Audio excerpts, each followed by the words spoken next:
Thanks for checking out this movie review video. So this is for the 2021 film What Josiah Saw. It's a Shudder original and it's coming to Shudder on Thursday, August 4th. So this is a no spoiler review since I'm putting it out before the film hits Shudder, and also just because it's a new film. That's what I do. Always no spoilers when it's a film within the last like 3 years that came out. Totally spoilers and analysis if it's past that. But I'm going to talk about What Josiah Saw. Directed by Vincent Grashaw, who also did Cold Water as well as And Then I Go. Have not seen either of those, but I will say this. Directing, really well done. Cinematography, really well done. This film looks really good. So Vincent Grashaw did a really nice job with the directing spot. Written by Robert Alan Dilts. Did not find any other things that Robert Alan Dilts had done other than like some shorts maybe. This stars Robert Patrick, who people may know from things such as The X-Files. He was Daggett in Daggett or Doggett. It's been a while. In The X-Files, who's in the later seasons, and who he obviously did a great job. And he was in The Faculty for another horror film. Did an outstanding job. Also, I was very excited to see Nick Stahl in this. I've been a big fan of the acting of Nick Stahl for a long time. When I first saw him in the film Bully, which is a really good film, and he did a phenomenal job in that, I was sold on his acting and was just like, Nick Stahl's amazing. And then I saw him as the Yellow Bastard in Sin City, and then he was also in the amazing, massively underrated show on HBO that only went 2 seasons, Carnival. Love that show. If you haven't seen it, definitely see it, and Nick Stahl's amazing in it. But I don't know what happened to his career. I don't know if, he had some issues or he just wasn't getting work. Like, what happened? It's like he disappeared, and I felt like he could have had such a bright future. So it was amazing to see him in this film, and he did an excellent job, as I assumed he would. And that's one of the biggest strengths of this film is the cast is really good. The acting is really good. They cast this very, very well, in my opinion. Once again, it's coming to Shudder on Thursday, August 4th. Quick synopsis, because I don't want to give too much away. I'm going to keep it, very unspoilery. It's basically about a family. It's a southern family. You can tell it's in the South because they use a southern drawl with their accents. It's a southern family that had been torn apart by the death of the mother, and they'll get into, everything surrounding that in the film. And it kind of shows all of them separately. Well, the father and one of the sons who actually is mentally challenged, it shows them together, and then it shows the sister and the brother separately, and then obviously they end up coming together in the end. So it's about them kind of trying to deal with things, and there's obviously a horror element to it, and you kind of, you get it. Now, will I say this is very horror? Kind of more drama thriller-ish, in my opinion. Some horror elements. Probably the most horror-y stuff about it is the look, feel, the atmosphere that's created around it, as well as the score is going a very like horror direction. Which, by the way, not a big fan of the score. Not the composition of it. The composition is totally fine, but how intensely it gets used. There are a bunch of times, and if you've seen enough of my reviews, you know this really bothers me, where it's like the score is screaming at you. And as an audience member, we don't need that. Like, really, more restrained scores do a lot better with film, especially nowadays. That's kind of what I personally want. I know that's not everyone, and you can feel free to comment if that's not you. Totally fine. We can have these differing opinions. All good. But I don't want to be grabbed by the hand or grabbed by the shoulders, really, and shaken by the score of a film to, like, scream, "It's scary right now. Get scared. Feel tension." Like, we don't need that. And this does it from time to time with that score. Now, thankfully, it's not all the time, but that is something that's a bit bothersome to me. The opening sequence of the film, screaming score. The score is screaming. It's overbearing.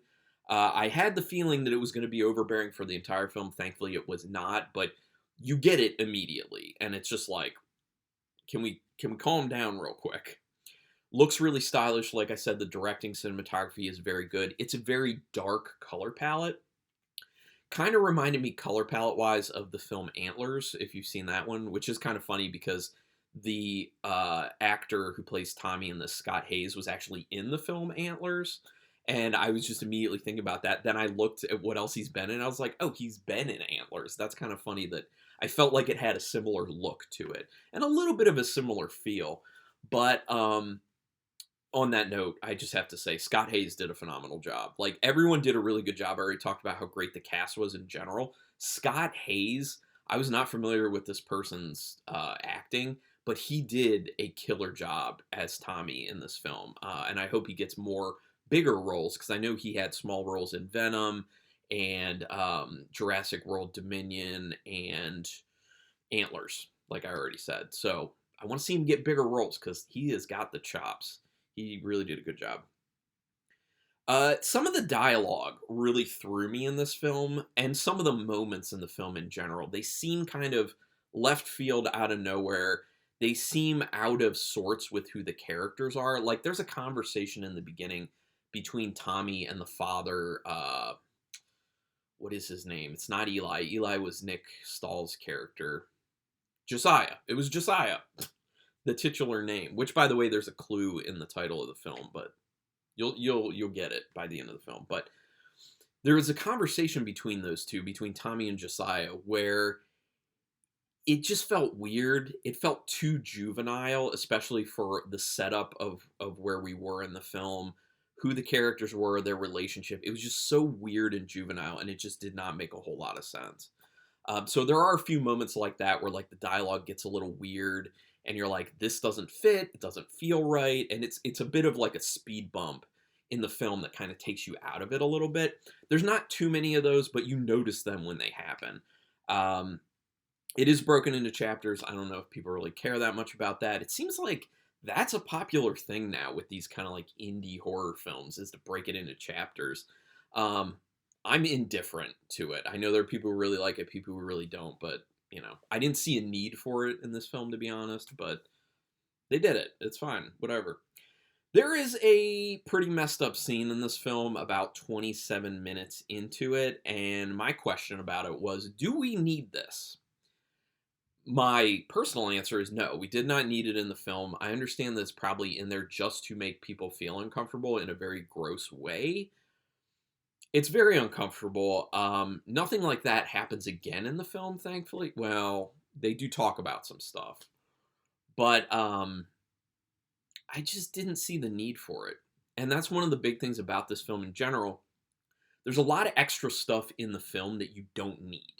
Like, things are addressed in a proper manner, and they, get the story told, and, give you an idea of who the characters are, what their relationships are, everything like that.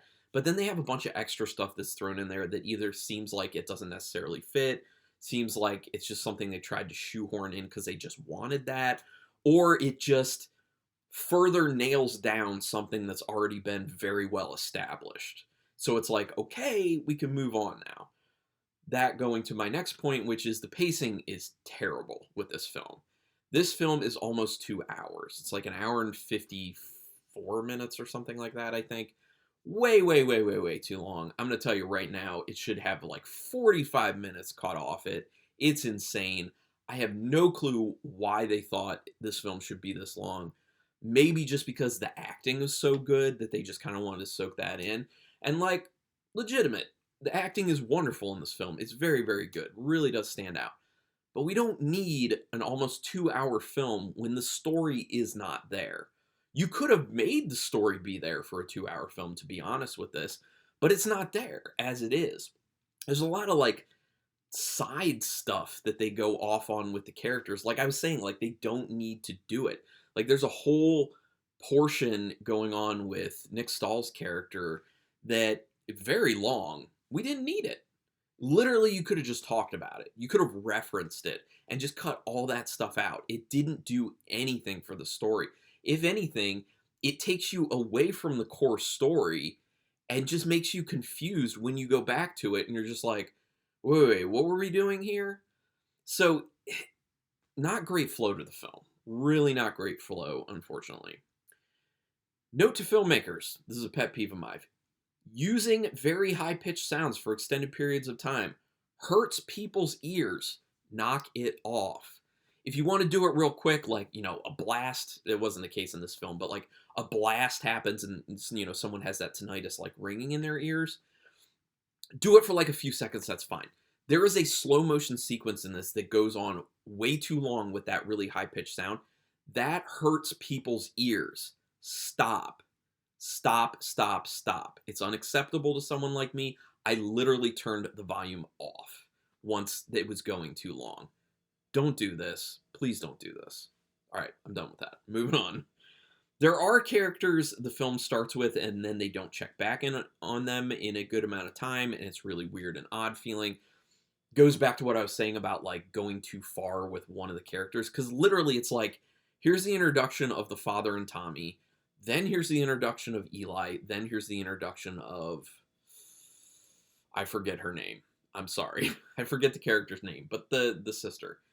And it's so segmented, they needed to weave the stories together more, because the way it ends up being, it just feels so chopped up in a bad way. Yes, things come together at the end, and it is better for that reason, but they spend such long sections on Eli in particular that you just come back to the other people and you're just like, oh yeah, they were introduced. But it's hard to see how this is all going to fit together and why what we're seeing actually matters until the very end. And then even then you're looking back being like, we did not need all that. We certainly did not need all that. Let's be a little more brief here. About an hour and 15 minutes in, they jump to a new character, and it's like, who is this? So literally an hour and 15 minutes into a 2-hour film is way too late to introduce a new character. It was the sister, but it's way too late to introduce a character. It's way too late. They should have spent some more time on the script, to be honest. At one point, I got excited that there was some legit horror going on. Then it turned out to be a dream.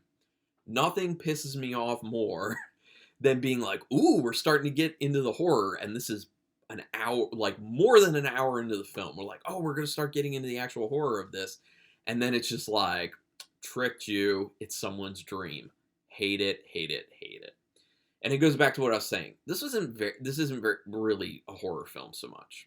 It's like drama thriller type, kind of, with a little bit of like horror atmosphere to it. It's not really a horror film to me. But that said, it's still a film.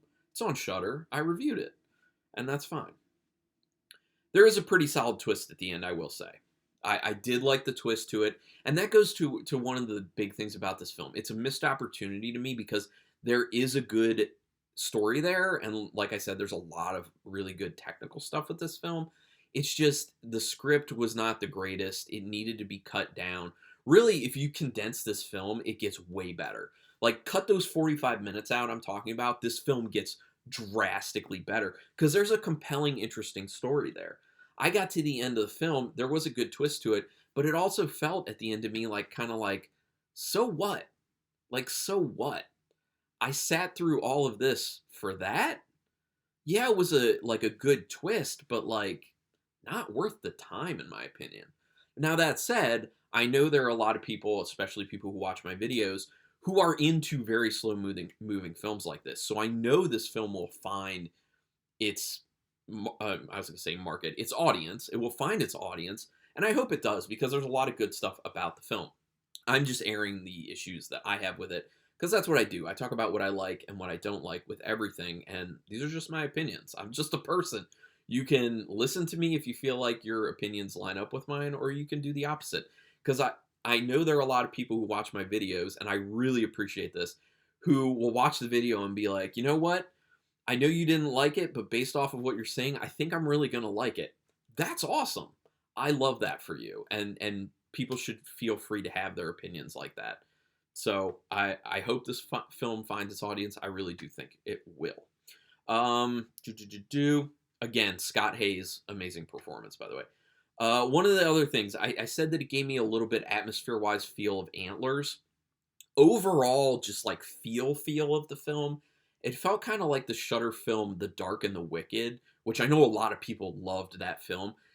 Not nearly as much of like a horror aspect to The Dark and the Wicked. I think The Dark and the Wicked's a better film. by a decent amount, but it had that feel. So if you liked that, you like the feel and the look of The Dark and the Wicked, you may very well like this film. So out of 5 stars with half stars in play, I'm not going to be too harsh on it because there were some really good things about it. Mainly the cast was like really did blow me away. The cast was really great. So I'm going to give it 2.5 stars. I don't want to dip too far down because there are some really excellent things about this film. It's just, like I said, the script, the story, it wasn't there. It's way too long. And this is just something I feel like we have to get away from in the film industry right now. There's this new movement to just make films longer and longer, but people have less and less time in their days, like this seems a little ridiculous. And I know, people have kind of commented on this and been like, but I like film like that. This is just me personally going off about it. I realize that there are people who love it, so there's a market for it. So ignore me on that one. It's all good. But anyway, 2.5 stars for me. But I'd love to hear your opinions, especially if they're differing on this film. Go ahead and put it in the comments. Love it, hate it, in between. And don't just say I like it or I don't. Give me like a sentence or two telling me what you do or don't like. Because that's what I try to encourage with these reviews. I just want us to think a little bit deeper instead of just being like, I don't like it. Well, why don't you like it? Let's understand that, because then maybe you can bring that to another film or bring it to a second viewing of the film. So let's get into that. Also, do me a favor, hit subscribe if you can, and literally you can. It's quick, painless, and costs you nothing. And it motivates me. That's literally the best way to say thank you to me. I would really appreciate that. Also, hitting the notification bell button is great, because then you know when I'm putting up new videos, which I'm doing 4 a week at this point, which, I feel like is a good amount. But regardless, thank you very much for taking your time to watch this particular review video, and until next time, keep it brutal.